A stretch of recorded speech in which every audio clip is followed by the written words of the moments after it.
Okay, we're going to be talking about chapter 5 now, which is deviance in sports. So there's a couple things I want to highlight within this PowerPoint. And the first thing is some of the key terms that you're going to be reading about. So formal and informal deviance. Make sure you understand that there is a difference. So formal deviance is the violation of official rules and laws, okay?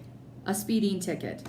If you're going over 25, technically that is breaking the law, right? That is a law. Here is the speed limit. You need to stay within it. If you don't, that's breaking the law. You get a ticket. That is an official, a formal deviance. Informal deviance would be doing something, a violation of unwritten customs, of shared understandings that are punished by unofficial sanctions or by observers in the moment. So, some unofficial kind of or informal deviance would be cutting in line, okay?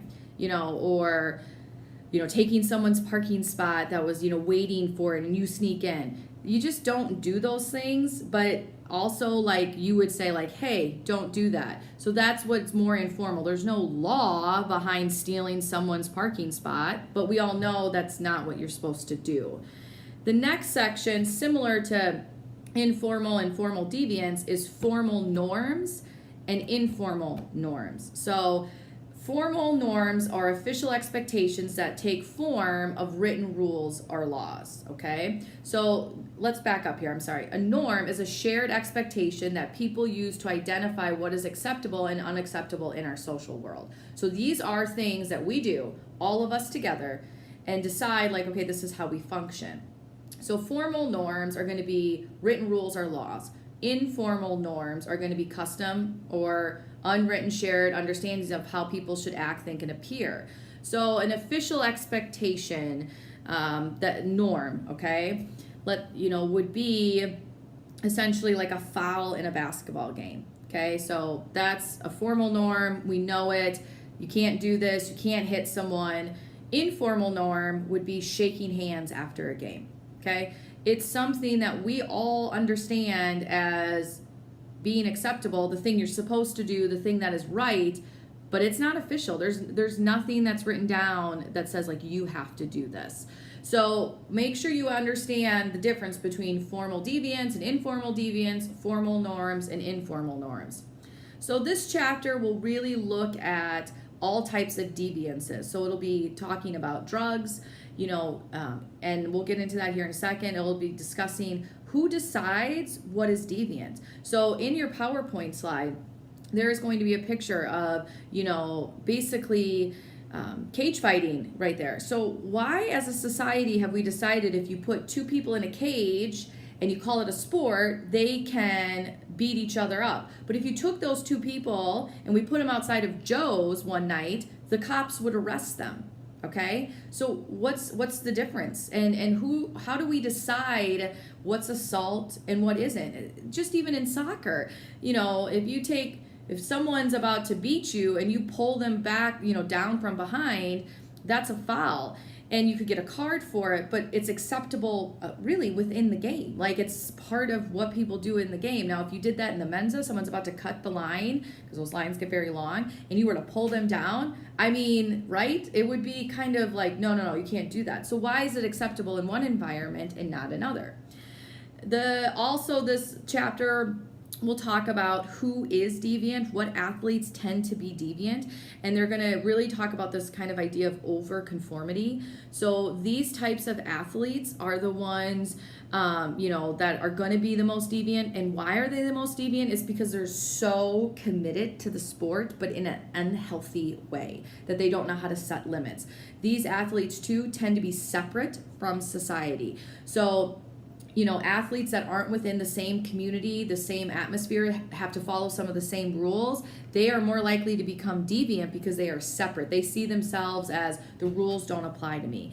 And I would argue that, this is probably what you see a lot at the Division I schools, is that these athletes are set aside and they have different, rules and standards, and then they start to feel like they don't have to even follow the rules and standards of everybody else. This chapter, we'll talk about how, as in groups are more likely to be deviant, and how that looks within sports, and how do we change it. We need to start teaching our athletes, okay? So there's going to be a ton of research about deviance on the field, and evidence suggests that cheating, dirty play, and fighting are less common today than they were in the past. Isn't that crazy? So all the deviance, okay, like the chapter is going to tell you in the PowerPoint, cheating, being dirty on the field, like late hits, being cheap, fighting, are actually less common today than they were before. I think the reason why it probably feels like sports are in such a dire strait is just because we can hear and see about it more. It's just more in front of us than it was 20 years ago, with social media and the internet. I mean, everything has changed, so you're just seeing it more. But overall, sports are in a much better place than they used to be. And we could talk, for hours about deviance in sports. And that's why I don't think you're going to have a hard time finding current events, because deviance really is just widespread amongst, a lot of different things that happen in athletics. Continuing on, it'll talk about gambling. That's another side of deviance. Placing bets on games, fixing them. The last piece of deviance that I want to make sure that we discuss, so not the last thing, before we get to the drug piece of it, is hazing. There's going to be a slide that says hazing, deviance or a team activity, team building. So hazing is a chronic issue that we are all dealing with. And people often get confused between hazing, bullying, and rite of passage. You will need to know the difference between the three because they are not the same, okay? Hazing essentially is, individuals using their powers to make people that are inferior of them do something. And a lot of times athletes will say, like they said here, well, it's team bonding, coach. It's making us closer. Yes, but you can't make people get in any situations that they could be embarrassed, they could feel uncomfortable, let alone get hurt. And a lot of times also, young athletes will say, well, coach, they have an option. They don't have to do it. Understand, when you have any type of authority, whether that's you're an upperclassman, you're a captain, you're a returner, however you want to say that, anybody with authority, it's going to be difficult for that person to actually tell you how they feel, regardless. They could be your best friend. And research has shown this.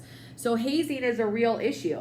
And we've dealt with it, unfortunately, at Wartburg a couple years ago, but the one story that always sticks out is St. Olaf baseball. It would be now almost 2.5 years ago, lost their entire season over hazing, okay? The entire season.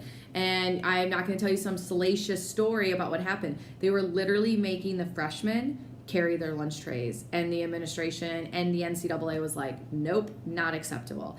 So as a staff at Wartburg, we're constantly talking about the difference between team bonding and hazing, and making sure that we educate our players and all of you that hazing is unacceptable. It's something that sure happened a long time ago, but it really needs to stop. And it needs to go away. So this is something that, nobody should be defending. There's other ways to go about team bonding than, putting your players in situations that could make them feel bad. So continuing on, as soon as you say the word deviance, I've already touched on it a couple times, people automatically go to drugs. Okay, so all types of drugs in athletics, so you could have what we call like street drugs, so marijuana use, things like that, and then you could have performance enhancing drugs. And this chapter really focuses a lot on the performance enhancing piece of it. And that's why I'm having you all read the NCAA policy on drugs. I'm also having you read the Wartburg policy, because I want to get your insight. What do you think of these? How much do you know about these drug policies? And do you think they're fair to have them in place? And understanding why do we keep these? Why are there drug policies? It's honestly to keep the athletes safe. That's what it is.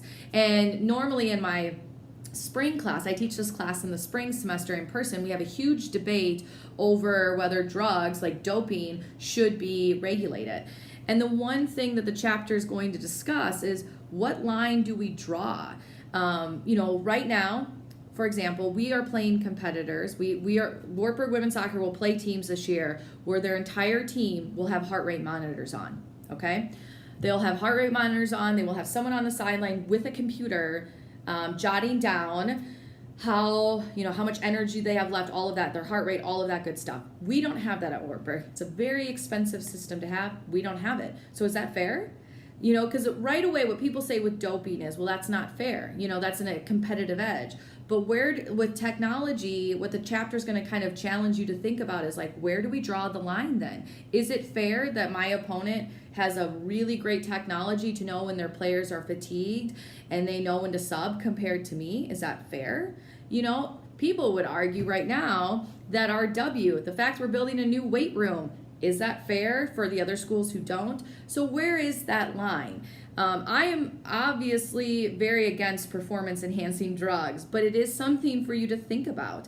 Where do we draw the line with, organic, fruit juices and all these other things that people are doing? Who decides what should be legal and illegal? The chapter will really kind of touch on all of that. And we'll go through all the different, kind of drugs and the reasoning behind it. It's not so much steroids anymore. It's still, a use, but, we're really looking at more of the doping and why it should be tested. The last part of the PowerPoint will really specifically give you arguments. I will give you arguments of like, this is arguments against testing. Here's the reason why. One of the biggest reasons against is it's incredibly expensive, and it does to some degree potentially violate some privacy. So, those are some really big, not all tests detect drugs. Not all the test doesn't always detect all the drugs that people could be taking. So there's all sorts of reasons why we shouldn't test. And then there's obviously reasons why we should test. And because it's going to keep our athletes safe, it's unhealthy, it's unnatural, things like that.